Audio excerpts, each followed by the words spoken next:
Former WWE superstar and executive Shane McMahon releases a statement after his private meeting with Tony Khan was leaked yesterday. Also, more details on a recent attempted WWE return on the part of Shane McMahon, as well as the backstage reaction within WWE to this meeting between Khan and the son of Vince McMahon. Bryan Danielson has put his career on the line for his AEW World Championship match against Swerve Strickland in the main event of All In at Wembley Stadium. Kamille has made her AEW in-ring debut as Mercedes Moné reveals the name of her new faction in All Elite Wrestling. Speaking of Moné, her first match in New Japan Pro Wrestling since breaking her ankle has been announced. MJF will face off against Kyle Fletcher next week as his storyline with Will Ospreay continues. Hendry provides an update when it comes to the current relationship he has with both WWE and TNA Wrestling. Speaking of NXT, we have the ratings for week 1 of the NXT Great American Bash on Sci-Fi. Kris Statlander has earned an opportunity at the CMLL Women's World Championship last night on Dynamite. Details on how the TNA World Heavyweight Championship title plans had changed heading into Slammiversary, and a new member of the WWE writing team is a familiar face.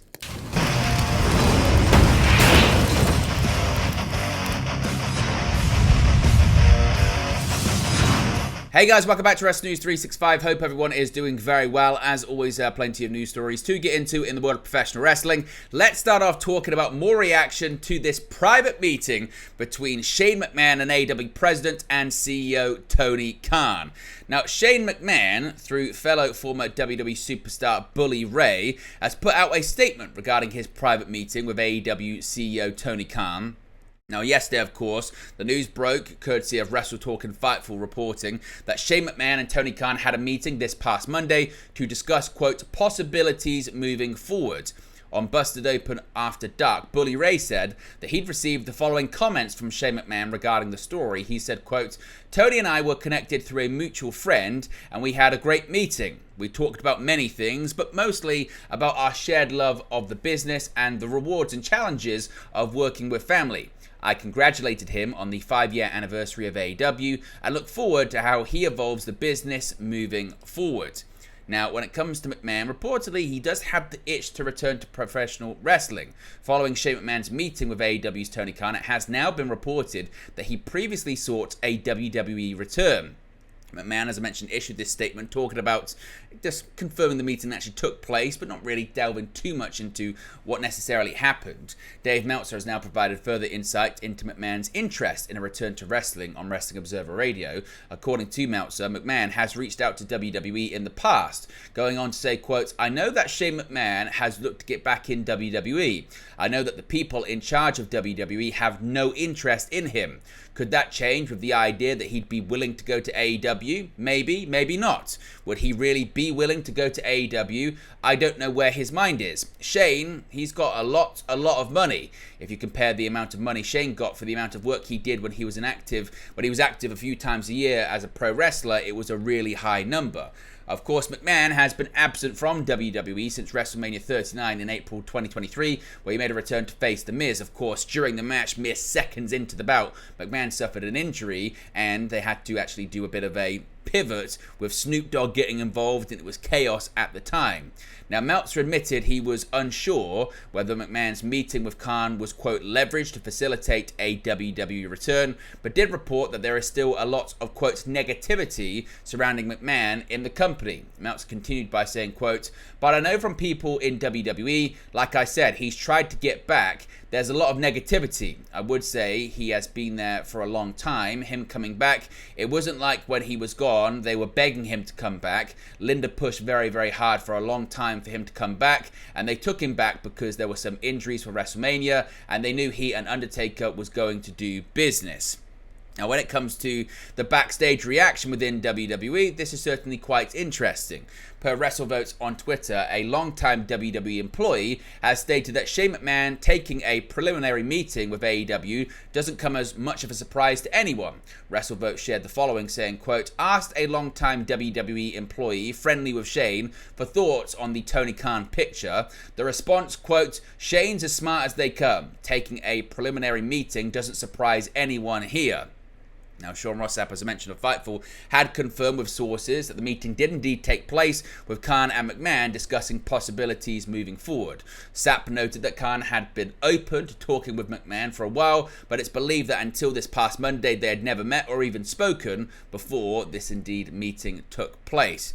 Now, interestingly, former AEW World Champion CM Punk, of course, he's been doing the rounds ahead of his return to the ring for WWE at SummerSlam this weekend. And on SI Media with Jimmy Trainer podcast, CM Punk was asked about the photo of the two together that you can see on the screen right there. When he was asked if it would shock him if McMahon did join AEW, Punk did provide something of an answer, replying, quote, "No, I don't think so."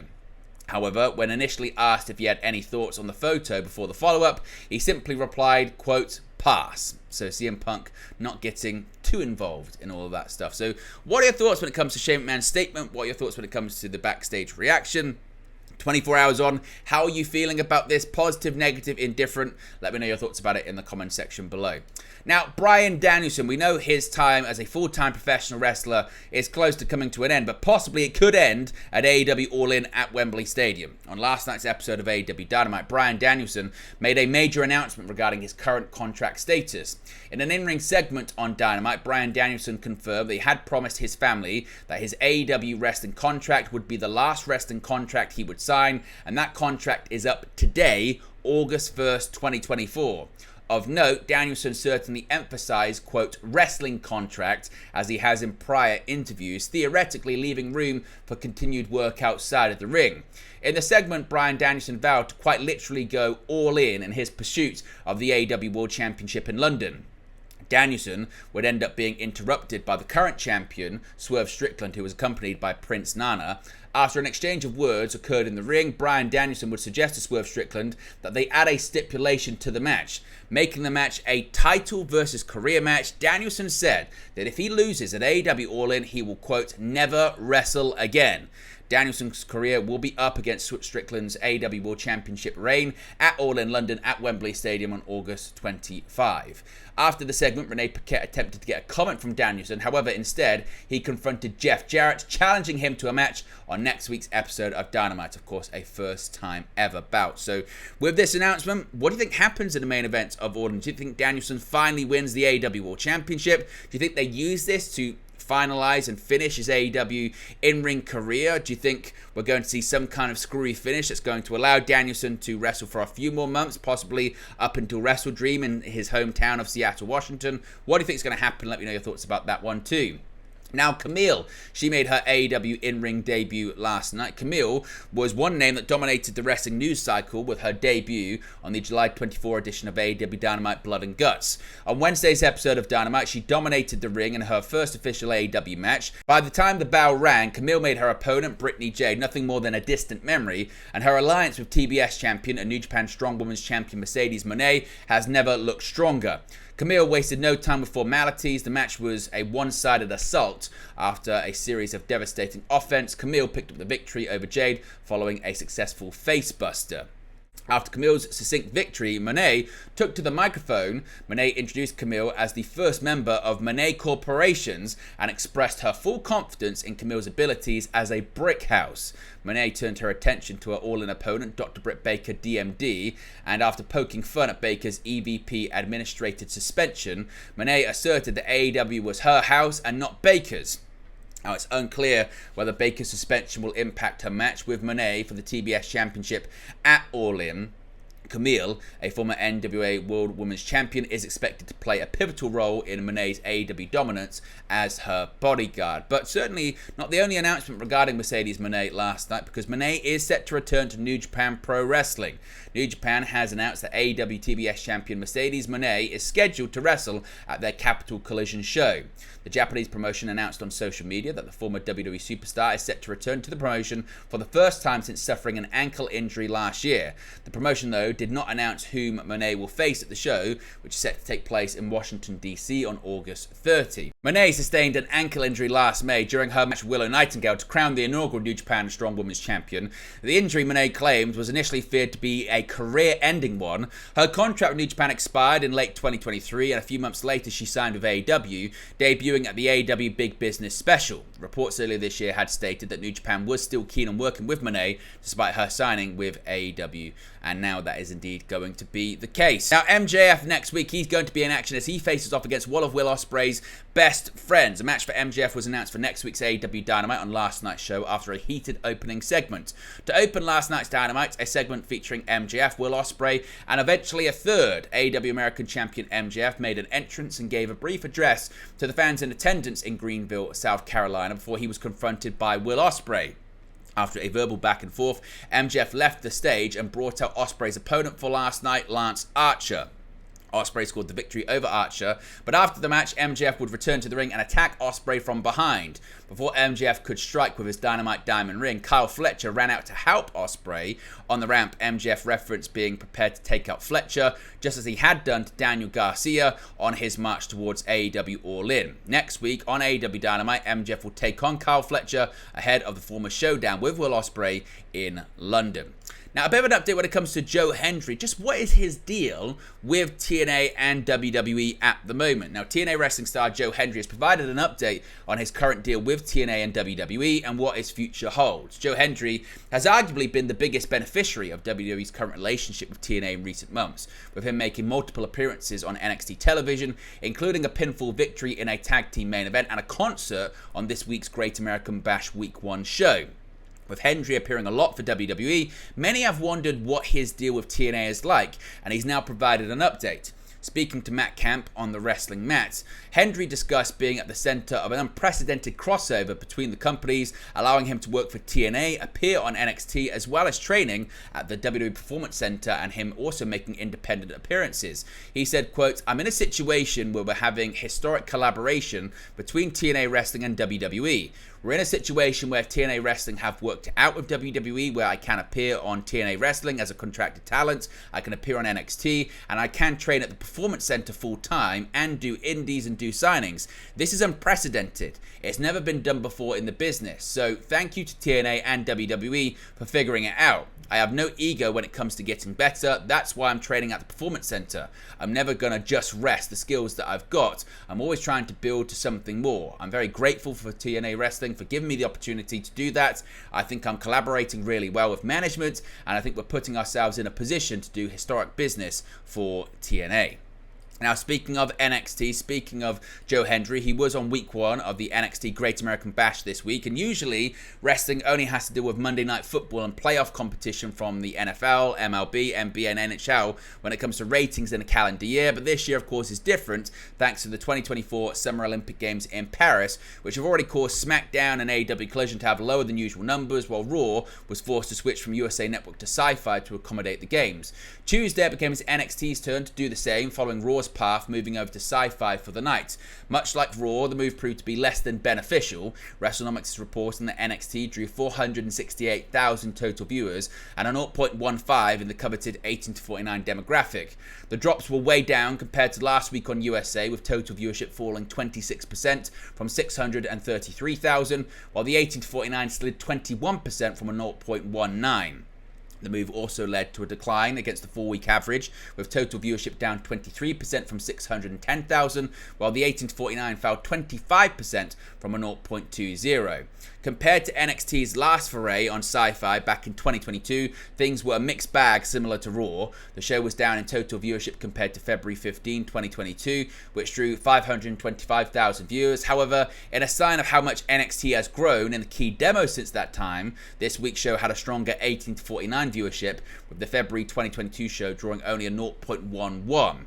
Even still, the numbers will be seen as disappointing for NXT, which held part 1 of its Great American Bash 2-week event this week. The show saw Alba Fire and Isla Dawn defend the WWE Women's Tag Team titles against Shakara Jackson and Lash Legend, while TNA's Joe Hendry was in the building once again, performing a special concert. Now, going back to Dynamite last night, Kris Statlander is set to challenge for a CMLL championship in the near future. There have been countless eliminator matches in AEW's history, but it's extremely rare for the challenger to actually win and earn themselves a title match. On Wednesday's edition of AEW Dynamite, however, Kris Statlander locked up with CMLL Women's World Champion Willow Nightingale, and with her victory, thanks in no small part to Stokely Hathaway, she won the right to challenge for Nightingale's title. Now, as far as what's going to happen moving forward, we haven't got a confirmed time of when this match is going to be taking place, but the former friends had an even back and forth bout, and after criminally close near fall after a 450 splash, Statlander was at her wit's end. As she sat in the corner, Hathaway covertly delivered a steel equalizer into Statlander's hand. Statlander wrapped her hand with the newly acquired chain, and as Hathaway distracted the referee, Statlander nailed an already exhausted Nightingale with a fistful of steel for the victory. The armed assault did not stop there. Hathaway delivered a steel chair to Statlander, and Statlander began relentlessly beating the CMLL World Women's Champion. When security came out to separate the two, Statlander leveled them as well. Now, as I mentioned at the time of this recording, a date for Statlander and Nightingale's championship match has not been announced. Nightingale laid claim to the CMLL World Women's Championship after coming out victorious in a triple threat match at the CMLL Fantastica Mania 2024 event. Now, let's talk about TNA Wrestling. Let's talk about how the TNA World Heavyweight Championship title plans have changed recently. Of course, Nick Nemeth is the TNA World Champion, but that wasn't always the case. Now, TNA Slammiversary, Nick Nemeth became the TNA World Champion by beating out 5 other talent, including the previous champion Moose.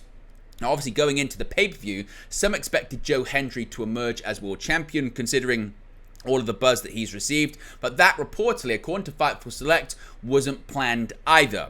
Based on what Fightful Select has learned, as of May, the original plan was for Josh Alexander to emerge as world champion upon his heel turn. Now, Fightful Select say they haven't learned why things changed, but it was hinted to Fightful that it was because they felt Josh Alexander and Joe Hendry could continue their feud on their own. Now, Fightful have been also told that Hendry was also added to the match to reflect his popularity, but once again, there wasn't any plans for him to win the world title just yet.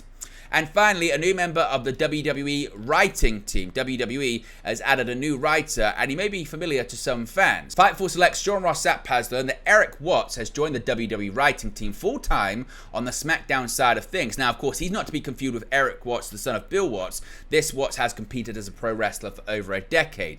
Now, he may be familiar to some fans. He competed on the 2011 edition of Tough Enough, which also featured Cameron, Marty the Moth, Matt Cross, Eva Lise, and others. He was the 7th player to be eliminated from the program. He never went on to actually wrestle for WWE, but had a lengthy career and did extra work with them numerous times. Going simply by Watts, he would make several appearances for major companies, including teaming with Chris Bay on TNA's Unbreakable in 2019. He also appeared on AEW Dark, taking on Jurassic Express in 2020. But there you go, guys. Latest pro wrestling news for you. Be sure to smash a like on the like button. Be sure to subscribe, bottom right hand corner. As always, let me know your thoughts in the comment section below, and I'll speak to you again very, very soon. Hey guys, thank you for watching, listening, streaming, or however you come across this today. Be sure to click on the video on the right there to watch our next video, or click the bottom there to subscribe, or the bottom right hand corner. Thank you very much, and I'll speak to you again very soon.